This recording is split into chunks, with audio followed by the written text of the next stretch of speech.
Hey guys, welcome back to my channel. Hope everybody survived Halloween and stuck to plan.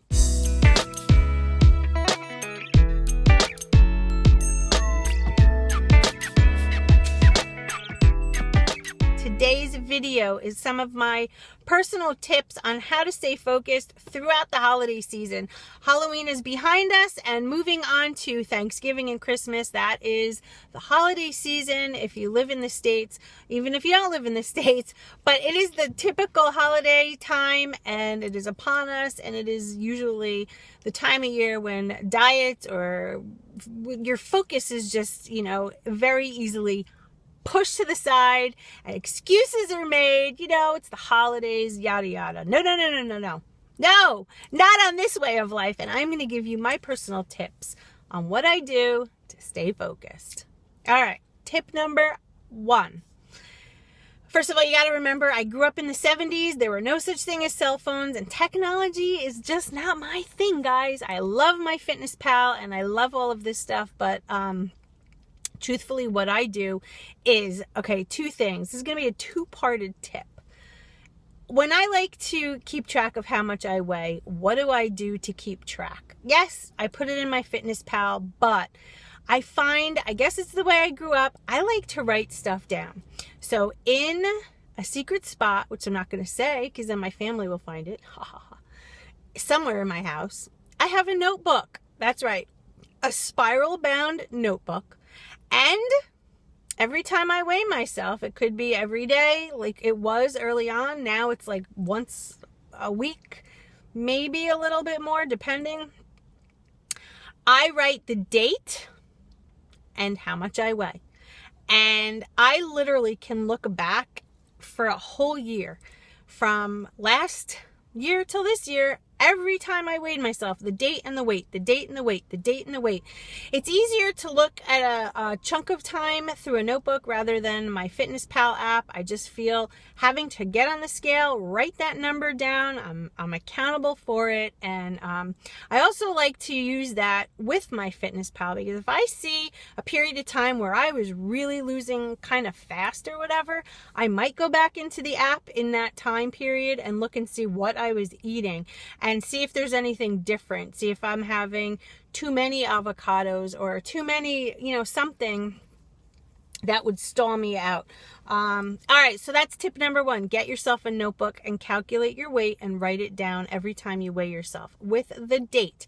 Not only do I put the date, but I put the day of the week. I'm like neurotic with that. Okay, the second part to that was in this notebook also, I like to put, let's say I weigh myself on a Sunday, which I do.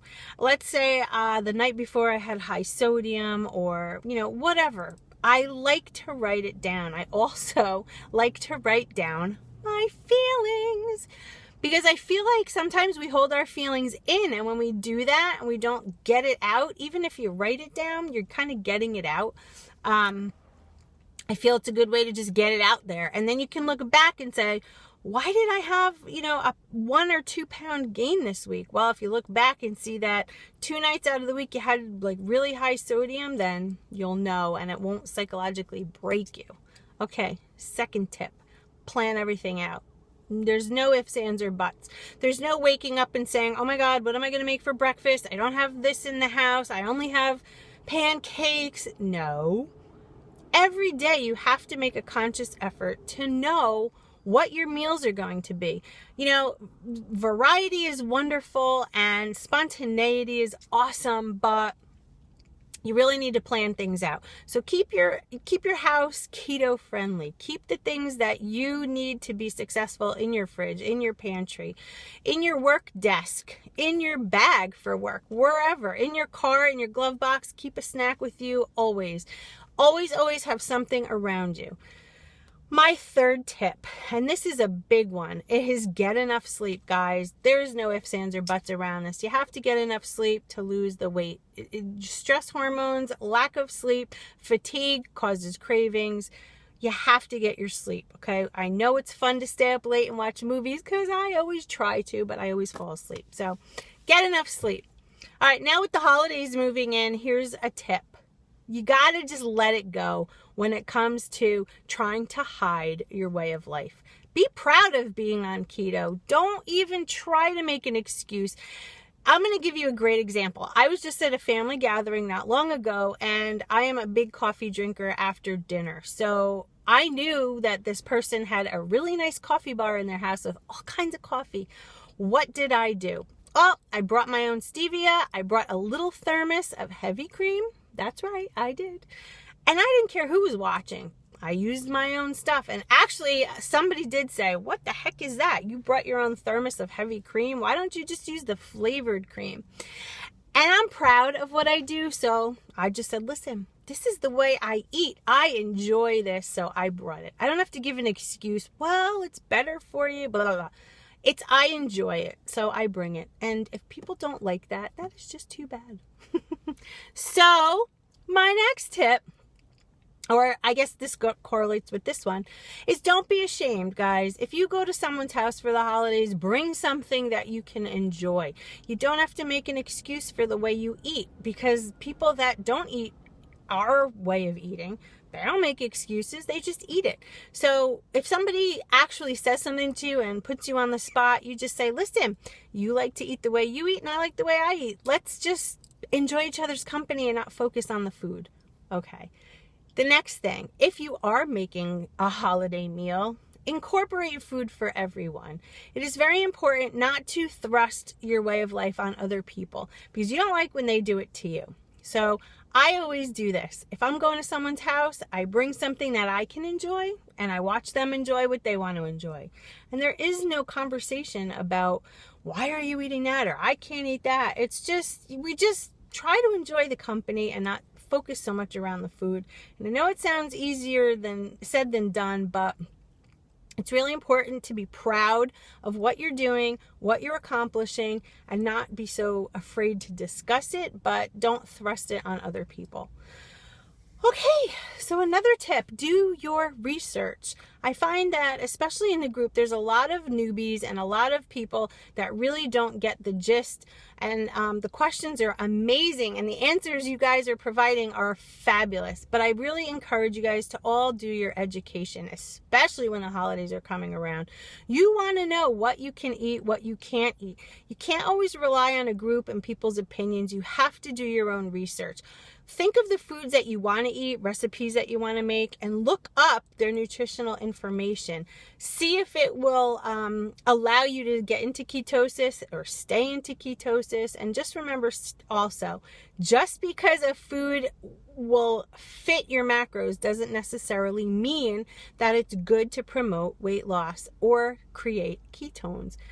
Just because a cookie fits within your macros doesn't mean you should have one. So that's what I mean by doing your research. It's so important, guys. You have to read and educate yourself. Another thing I would say for the holidays is if you're going to someone's house, I would try to eat something before you go. I think it's very important. I don't think you guys should be relying so much on bulletproof coffee.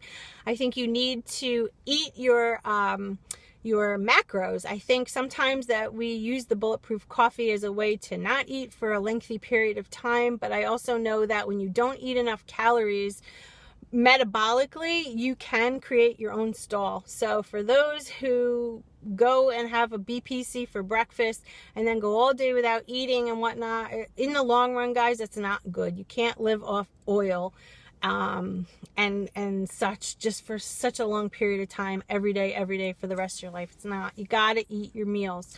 That's just my opinion. Remember, again, pushing this on anybody, but I just find that works the best in the long run, and this is definitely a way of life. So next thing, keep your mind focused and don't use the holiday as an excuse. Do not say, well, I've been so good all year round and tonight I'm going to have some cake. Or, oh, I couldn't really say no to grandma's apple pie or the Christmas cookies or the stuffing and the gravy. You guys know that every single thing out there is a keto recipe for. And if you don't know one, try to find one. Because succumbing to that will kill all of your efforts. And there is nothing worse after the holidays than seeing your credit card bills go up as well as the scale number. So I really, really stress that. Please don't use it as an excuse. Just keep going. It's great to spend the holiday with family and friends, but don't use it as an excuse. All right. What else? Some other good tips that I might have. I can't think right now because there's a siren going off. I don't know. Maybe I'll leave it at that for now because I can't really think of anything else. I'll leave all the links to my social media at the end of this. I have an interactive Facebook group. I have an Instagram. I have a Facebook page. You guys can follow me and find me on all of those. Welcome to my new subscribers. And guess what? I have hit 7,000 of you lovely people following me, and I just want to say thank you to every single one of you, because without you I wouldn't even make these videos anymore. So I appreciate you guys watching, and I appreciate the comments and the feedback that you give, be it positive or negative. I truly do, and I just want to say thank you. So anyway, with that, guys, the holidays are around the corner. Post underneath this in the comment section some things that you're going to do to stay focused during the holiday season. And if you have any questions, feel free to leave them there as well. And I will see you in my next video. And remember, as always, stay focused. Bye.